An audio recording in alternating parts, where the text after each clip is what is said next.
Ezekiel chapter 1.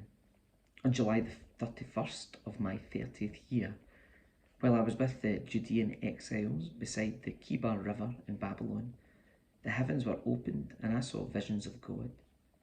This happened during the 5th year of King Jehoiakim's captivity. The Lord gave this message to Ezekiel, son of Buzi, a priest, beside the Kibar River in the land of the Babylonians, and he felt the hand of the Lord take hold of him. As I looked, I saw a great storm coming from the north, driving before it a huge cloud that flashed with lightning and shone with brilliant light.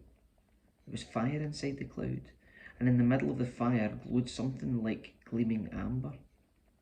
From the centre of the cloud came 4 living beings that looked human, except that each had 4 faces and 4 wings. Their legs were straight and their feet had hoofs like those of a calf and shone like burnished bronze. Under each of their 4 wings I could see human hands. So each of the 4 beings had 4 faces and 4 wings. The wings of each living being touched the wings of the being beside it. Each one moved straight forward in any direction without turning around. Each had a human face in the front, the face of a lion on the right side, the face of an ox on the left side, and the face of an eagle at the back. Each had 2 pairs of outstretched wings. One pair stretched out to touch the wings of the living being on either side of it, and the other pair covered its body. They went in whatever direction the Spirit chose, and they moved straight forward in any direction without turning around. The living beings looked like bright coals of fire or brilliant torches, and lightning seemed to flash back and forth among them, and the living beings darted to and fro like flashes of lightning. As I looked at these beings, I saw 4 wheels touching the ground beside them, 1 wheel belonging to each. The wheels sparkled as if made of beryl. All 4 wheels looked alike and were made the same. Each wheel had a second wheel turning crosswise within it.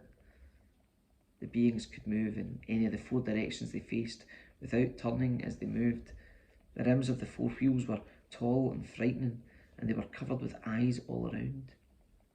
When the living beings moved, the wheels moved with them. When they flew upward, the wheels went up too. The spirit of the living beings was in the wheels. So wherever the spirit went, the wheels and the living beings also went. When the beings moved, the wheels moved. When the beings stopped, the wheels stopped. When the beings flew upward, the wheels rose up, for the spirit of the living beings was in the wheels. Spread out above them was a surface like the sky, glittering like crystal. Beneath this surface, the wings of each living being stretched out to touch the other's wings, and each had 2 wings covering its body. As they flew, their wings sounded to me like waves crashing against the shore, or like the voice of the Almighty, or like the shouting of a mighty army. When they stopped, they let down their wings. As they stood with wings lowered, a voice spoke from beyond the crystal surface above them. Above this surface was something that looked like a throne, made of blue lapis lazuli. And on this throne, high above, was a figure whose appearance resembled a man.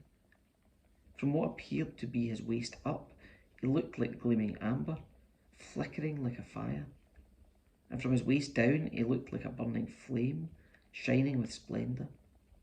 All around him was a glowing halo, like a rainbow shining in the clouds on a rainy day. This is what the glory of the Lord looked like to me. When I saw it, I fell face down on the ground, and I heard someone's voice speaking to me.